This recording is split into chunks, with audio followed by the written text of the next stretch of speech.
Stop sir no sir no sir একটা কথা বলতে পারবেন স্যার আমি আপনাকে রিকোয়েস্ট করেছি অনেক স্যার দাঁড়াও আপনি আমার কথা বুঝেন স্যার কোনো কথা বলবেন না প্লিজ আর কোনো কথা বলবেন প্লিজ স্যার না sir I humble request you sir please আপনি আমাকে একটা সুযোগ দিলে আমি চলে যেতে পারবো এটা আই এম আপনি নট পারেন। এবল টু আপনি গিভ ইউ রিকোয়েস্ট যাও প্লিজ স্যার যাও, বোঝার যাও। চেষ্টা করেন No, এটা no, সাধারণ no. শিক্ষার্থীদের এরকম দাবি ছিল সেটা আপনারা যা করছেন আমরা আপনাকে সম্মান করে আমরা চলে যাচ্ছিলাম আপনি আমাকে ধরে নিয়ে আসছেন বিশাল ব্যাগ থেকে। তোমাদের ধরে আনছি তোমাদের কোনো কিছু করার জন্য না স্যার তোমাদের আমরা জানি আপনি counseling কিছু করতে হবে। করবেন না তোমাদের কিন্তু বিষয়টা- ব্রেন ওয়াশ করছে তো No, no, no, তোমাদের কাউন্সিলিং করতে নো হবে স্যার আমরা আদালতে আমাদের কিছুই যেহেতু- না। স্যার এটা আপনার কাছে আমাদের রিকোয়েস্ট আপনি আমাকে একটা সুযোগ দিলে আমি চলে যেতে পারবো তোমাদের মধ্যে জামাতের পেতাত্তারা ঢুকছে স্যার এটা একদম এই ভুল স্যার। পেতাত্তারা জামাতের তোমাদের মাথা পেতাত্তারা wash ঢোকে করে নাই স্যার এটা আপনার ভুল আপনি যেই যাও মিয়া, যেই কথা চিন্তা বলো না। ভাবনা নিয়ে কথা বলতেছেন স্যার ভুল আপনি আপনার জায়গা থেকে সঠিক আমি আমার জায়গা থেকে সঠিক আপনি আমাকে ডাইভার্ট করতে পারেন না বা আমাকে কোনো ধরনের ব্লেম দিতে পারেন না প্রমাণ না হওয়া পর্যন্ত no no no sir no sir একটা কথা বলতে পারবেন না স্যার আমি আপনাকে রিকোয়েস্ট করেছি অনেক স্যার স্যার আরেকটা কথা বলবেন আমার কানে কানে কথা বলতেছে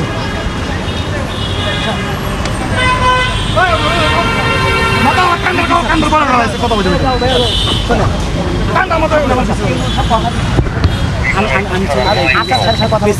কিচ্ছু করতে হবে না স্যার ইমরুল স্যার যেই জায়গায় কথা দিচ্ছে তার উপর তার কথা হয় না। আমরা তো চলে যাচ্ছিলাম স্যার আপনি দেখছেন আপনাকে আমি আমরা চলে যাচ্ছি ছেড়ে দিবে এটা ঠিক আছে কিন্তু স্যার এই মুহূর্তে যে আপনি ধরে নিয়ে যাচ্ছেন না এটা একটা পরিস্থিতি যে করতেছেন স্যার এটার জন্য আপনি যতটা ভালো মনের অধিকারী বা ইয়ে প্রকাশ করতেছেন ঠিক সেইভাবে কিন্তু আমিও আপনাকে অ্যাপ্রোচ করতেছি না আমি রিকোয়েস্ট করতেছি আমি রিকোয়েস্ট শুনে শুরু আপনাকে সাপোর্ট আমাকে ছেড়ে দিন আমরা জাস্ট আমাদের ন্যায্য হিস্সা আপনাদেরকে জানানোর জন্য আসছি আমরা কোনো ধরনের অগ্নিসংযোগ বা যেই ধরনের সন্ত্রাসী কর্মকাণ্ড ওগুলো করার জন্য আসি নাই আপনি আমাকে দেখে যদি মনে হয় কিংবা আমাদের দেখে যদি মনে হয় যে আমরা ওই ধরনের সন্ত্রাসী কর্মকাণ্ড করেন তাহলে আপনি আমাদেরকে যা ইচ্ছে তা করেন আমি তো আপনার ভাই আপনি তো আমার ভাই একজন ভাই হিসেবে একজন ভাইয়ের প্রতি কি দায়িত্ব পালন করেন যে আমি আপনাকে একটা সুযোগ দিচ্ছি সেই সুযোগের ভিত্তিতে আপনি ইয়ে করতে পারেন 5টা মিনিট চুপ থাকেন আমার ছেড়ে দিন।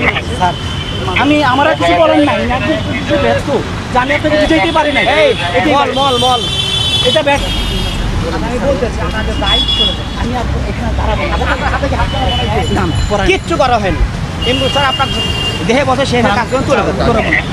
করবেন না আমাদের সিনিয়র কর্মকর্তা যেটা বসে আপনি শুরু করে দেন।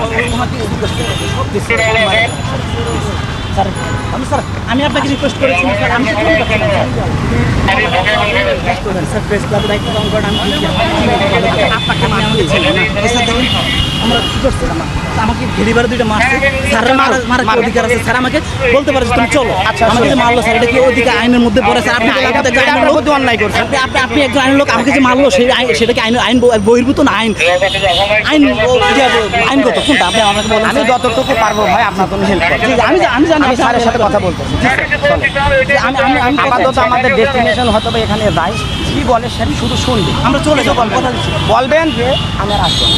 হ্যাঁ আমি জীবনটা তো অনেক দাম, তাই না? আমার জীবনটা দামি আপনার উপর আপনার পিতা মাতা নির্ভর করতেছে পরিবার নির্ভর করতেছে স্যার এখন আপনি আটক হয়ে গেলেন স্যারের শুনছেন স্যার আমার যে ভাইরা দেশে বিশৃঙ্খলা করে লাভ কি ভাই? দায়িত্ব ছিল না স্যার শোনেন, যারা আমি মারা বলি। গেছে তারাও তো শোনেন। আপনার মতো আপনার সন্তান আপনার ভাই। ওদের ব্যবস্থা তো প্রধানমন্ত্রী নিচ্ছে ভাই প্রধানমন্ত্রী অলরেডি অনুদান দিচ্ছে আমরা তো আরো সে মারা গেছে সে তো আর ফিরে আসবে না ক্যাম্পাসগুলোতে কেন প্রশাসন এখন আপনাদের প্রশাসন সব করে দেবে। আপনাদের ক্যাম্পাসে আপনাদেরই থাকবে আপনারা তো আমাদের ভাই, আপনারা তো আমাদেরকে protect করেন আমরা প্রটেস্ট করলে আপনার